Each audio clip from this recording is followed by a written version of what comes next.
Hi, welcome back to Biblical Theology, Exegesis, and Hermeneutics, where meaning is always context-driven. I'm your host, John Strasicich. Okay, then coming again here to the Leningrad Codex. Just remember that the Aleppo Codex is, the chapter 9 is missing from that particular codex. So we pick up here in the Leningrad Codex. And today we're going to be looking at the Judgment Oracle here in chapter 9. So this is going to cover verses 7 to 10. And we begin here. Halo kivne kushiyim atemli b'nei Yisrael ne'um Adonai. Halo et Yisrael he'eleti me'eretz Mitzrayim Ufilishtiim mikaftor va'aram mikir. Hine ene Adonai Elohim b'mamlacha hachata'a v'hishmadti ota me'al pnei ha'adama. Ephes ki lo hashmade ashmir et Beit Yaakov Ne'um Adonai. And we'll stop here because the sentence doesn't completely follow here. And this begins the motive clause or the basis clause for 7 and 8. And we'll get to that when we do. Okay, so we'll pick up here with our translation. Are you not like the sons of the Cushites to me, O sons of Israel, declares the Lord? Have not I brought up Israel from the land of Egypt and the Philistines from Kaphtor and Aram from Kir? Behold, the eyes of the Lord God are against the sinful kingdom, and I shall destroy it from off the face of the earth. Nevertheless, I shall not completely or utterly destroy the house of Jacob, declares the Lord. Okay, so it would be important to basically look at the macro structure here of Amos, here in chapters 7 to 9, the book of visions. So we are down here under point B and number 2, oracles of judgment and salvation, the fall of Bethel and the rise of the house of David. So first, today we're looking at verses 7 to 10, an oracle of judgment, Yahweh's disputational oracle of judgment. And it is in the first person, and it is a Yahweh oracle, and it's of disputational character. It has a disputational character about it, especially when it begins with these two rhetorical questions. And then finally, it's going to round out here with the oracle of salvation, the rise of the house of David. Okay, so we'll pick up here with Shalom Paul once again. This new literary unit commences with a double rhetorical question, introducing a disputation saying whose purpose is to contradict the popular belief that Israel, precisely because of its exodus from Egypt, occupies a privileged place before God. So that is exactly what these two rhetorical questions are going to call into question. We could just stop there and that's the gist of this, of verse 7. But we'll continue on. The Lord himself absolutely denies and refutes this assumption of a superior status. In the eyes of the sovereign of history, who has absolute sway over the nations of the world and personally directs their destinies, Israel has no more initial claim to preference than any other people. He declares first that the Israelites, Bnei Israel, are just like the Ethiopians, Kivne Kushiyim. The Ethiopians dwelling in Nubia are not referred to disdainfully because of their color or of their slave status, but for the remote distance of their land from Israel. Compare especially Isaiah 18:1-2. Land beyond the rivers of Nubia, go, swift messengers to a nation far and remote, to a people thrust forth and away, of gibber and chatter, whose land is cut off by streams. Even the most inaccessible nation is still under God's surveillance and sovereignty, as is Israel. So that's his point there on the first rhetorical question. Yet Yahweh is the Lord not only of those who live in distant lands, but also of those who live in the closest proximity to Israel, their very neighbors and classic enemies. Just as he evinces no favoritism ethnically nor geographically, so he shows no preference historically nor politically. In the second rhetorical question, Israel is equated with its Philistine and Aramaean foes to the west and east, both of whom have witnessed comparable feats of the Lord's power. For God brought not only Israel out of Egypt, but also the Philistines out of Caphtor and the Arameans from Kir. These two nations have experienced their own exoduses, staged and directed by the very same deity. It is merely another example of the Lord's universalistic impartiality. So that's your takeaway here. So he's looking at extremes here in these two die-sticks, comparing Israel with the Ethiopians, and then Israel with the Philistines and the Aramaeans. So as far as the most distant land at this time in history, would take up the nation of the Cushites, whom Shalom Paul has identified with Nubia or the Ethiopians, and then their closest, and then so if we're looking at opposites, furthest away than the closest, then obviously that would be the Philistines and the Arameans, and the point is, for the second one, is that God, just as God pulled Israel out of Egypt, he also pulled the Philistines out of Caphtor, which is most likely Crete, the island of Crete, and the Arameans from Kir, which is over by Elam, in Mesopotamia.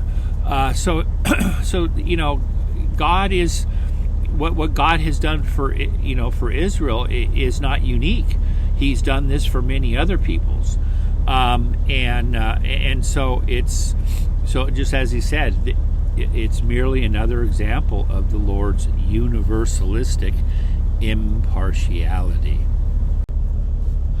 Okay, then coming then to this slide, this is basically our text today, and the structure here is going to need some explanation. For there are different ways that you can structure this particular unit here, all the way from 7 to 10. And what I've done, I have broken it down into two units here. And basically, the dividing line here is with key, which gives the basis for what was said above. And that's how I structured it. But the Ne'um Adonai statements here form an inclusio that would basically help assist in helping us to divide this unit in half, with the explanation of 7 to 8 coming in verses 9 to 10. And I think that's conceptually a good way to divide the unit. When we come to verse 7, we've already noted, with halo here twice, introducing these two rhetorical questions. That's obviously going to make up, part of verse 1 here. The two rhetorical questions of disputation comes in verse 7. But verses 7 and 8 together, I titled it as two rhetorical questions of disputation and the announcement of an oracle of judgment. Because the two rhetorical questions will lead one up to kind of on a precipice, and it needs to have a statement that follows it to and here it composes of Yahweh's oracle of judgment that contains a caveat concerning who must die, and that's given here in verse 8. Behold, hine ene Adonai Elohim b'mamlacha ha'chata'ah. Behold, the eyes of the Lord God are against the sinful kingdom. And as we said before, v'hishmati ota me'al penei ha'adamah, and I shall destroy it from off of the face of the earth. And then we have this caveat here. Nevertheless, lo hashmade ashmid, and this is this hifil infinitive absolute. I shall not utterly destroy the house of Jacob, neum Adonai, and then that would form the inclusio. And then we have verse 9, 4. So this is going to be explanatory. So this is why verse 9 and 10 becomes the explanatory basis for the judgment / caveat, with simile illustration of the sieve and final interpretation. So he gives an explanatory basis that comes in 9a, and then that comes with a clarifying simile of the sieve in 9b, and then the final interpretation of the simile that comes in verse 10. So all of 9 and 10 is explaining what was said in verses 7 and 8. And it's very important that you can follow the rhetoric of the passage and understand its logical progression. And it's so it is very important to make up structural analyses for text, because this is exegesis. Absolutely, you have to delineate and itemize every independent thought, and then you have to then string that together in a hierarchical order that makes sense and show the progression of the text. And this is what I'm doing here. This is just very important that this takes a lot of meditation. You have to meditate on the text. This just doesn't just come easy.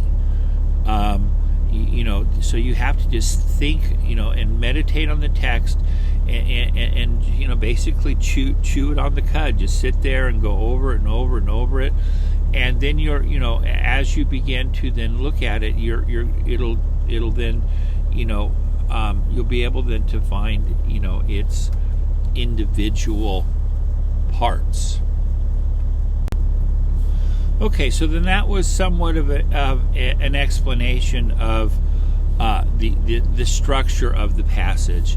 Now, so let's come back here and then we'll itemize verse 7 itself, and we have these two distichs here. Halo kivne kushiyim atem li B'nai Yisrael Ne'um Adonai. Are not you as the sons of the Cushites to me, O sons of Israel, declares the Lord, Ne'um Adonai. So, as we looked at Shalom Paul, this is, looking at, the country that is most distant, from Israel in their perceived world, at this time. That the Cushites were a nation that was on the extreme, fringes of the known world, and so so he's bringing this up, and we know that this would have something to do with geography, because in the next line down here in the next rhetorical question, did not I bring up Israel from the land of Egypt, and the Philistines from Kaphtor, and Aram from Ker? Well, then these are Israel's closest neighbors. We have the Philistines and the Arameans. So the Philistines are to the west, and the Arameans are to the north. And so, this is demonstrating that, although the people of Israel are God's chosen people, they are going to be treated no different than any other nation. And their privileged status in this particular unit does come out down here, FS key. Nevertheless, I shall not completely destroy the house of Israel, declares the Lord. And this is a limiting exception clause to verse 8. Behold, the eyes of the Lord are upon the sinful kingdom, and I shall destroy it from off of the face of the earth. And then we have this, nevertheless, I will not utterly destroy, the house of Israel, declares the Lord. So, but that does, and now when you come down here in the, in verses 9 and 10, as far as the explanatory basis for this judgment and caveat, well, what this actually means here is that most of Israel dies, and they're thrown into a sieve, and the sand particles that fall through of the house of Jacob go into captivity, okay? And still even some of those die, but any pebbles left in the sieve, well, they don't fall to the ground. They are marked out for absolute judgment and death. So the house of Jacob may survive, but it's in captivity. And just look at Israel's history. For 2,000 years they were, scattered amongst the nations, which they still are. And they have, been granted, legal status to become a nation, as they are today. And most would understand that is, that's that has to be, according to the biblical text, that Israel becomes a nation once again, from all of the prophetic oracles of the Old Testament, including our next unit, here in Amos for the following in verses 11 to 15. So this caveat here, except or nevertheless, I shall not utterly destroy, Jacob, the house of Jacob, declares the Lord. So there is this limiting, statement here that limits the judgment for Israel. But one can see that, when you look at it, it's, they were basically, judged very, very heavily. And history proves that. So we have these two rhetorical questions here. comparing Israel's to the Cushites, that, wow, okay, well, Israel, you're no different than the Cushites, to me, so you're just like them. So even though this is a nation on the very fringe of society, of the known world, that Israel is is estranged from the Cushites. So Yahweh is saying that you're estranged from me, just like you are estranged by distance geographically from the Cushites on the very fringe of the known world. And then we have this statement here in the next one,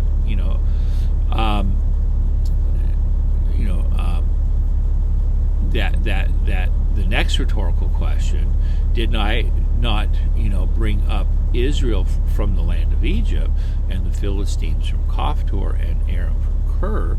So this is talking about the Exodus tradition, and that how God saved Israel from this nation and brought them to their own land. Well, he did the same for the Philistines, and he did the same for the Arameans. And so this is the story of the Bible concerns mainly Israel, but this statement here shows you that God's concerned not just for Israel but for every nation. There's a history behind every nation, and God was granting the Philistines their place in life, and brought them out to a new land.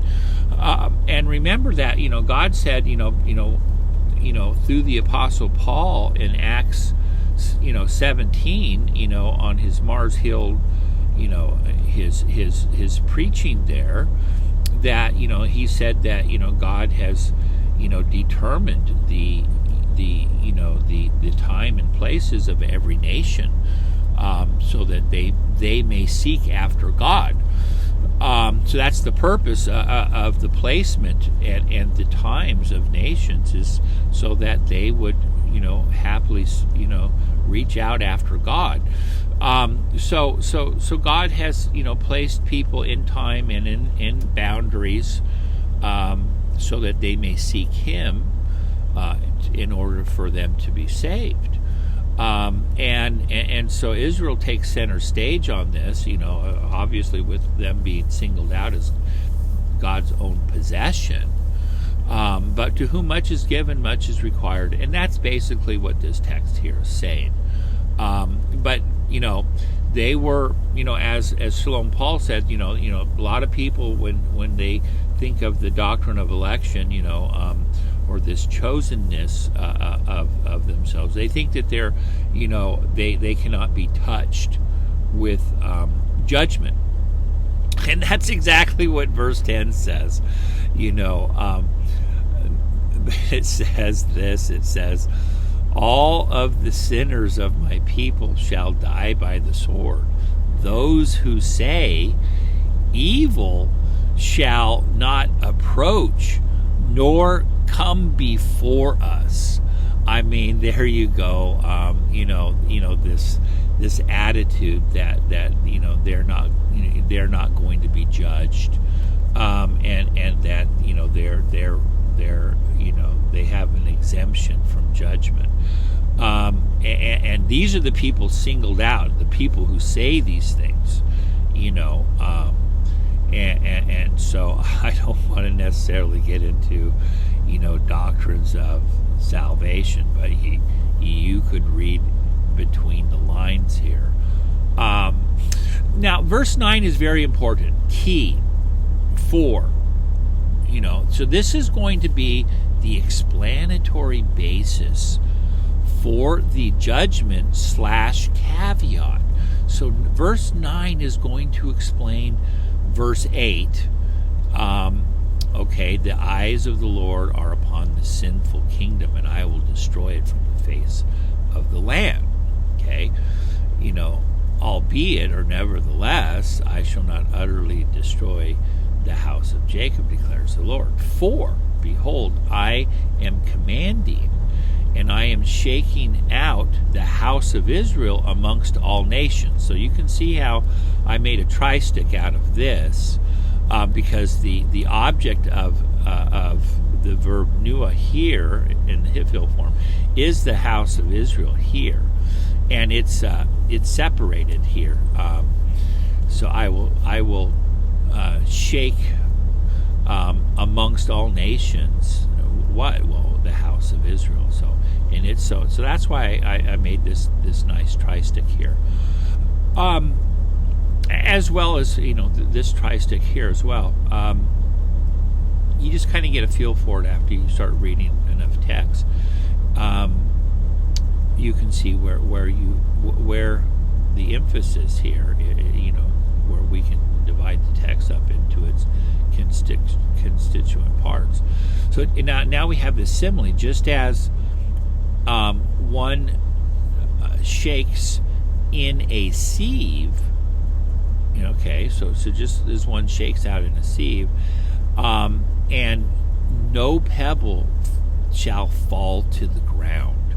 So here, those marked out for death are certainly the pebbles here. No pebble, is going to fall to the ground. They're not going to escape. All of the sinners of my people shall die by the sword. Those who say, Hara'ah, evil shall not come near nor come before us. So these are the people who must die. This is classic. This is Amos. This is explaining this is all about who must die in Israel. The people who broke God's covenant, and people who are claiming special status. That's the purpose of the rhetorical questions in verse 7. It reverses the theological opinions of the day, destroys their theology. So Amos is destroying sacred cows. Okay, this has been another session of biblical theology, exegesis, and hermeneutics, where meaning is always context-driven. Please like, share, and subscribe.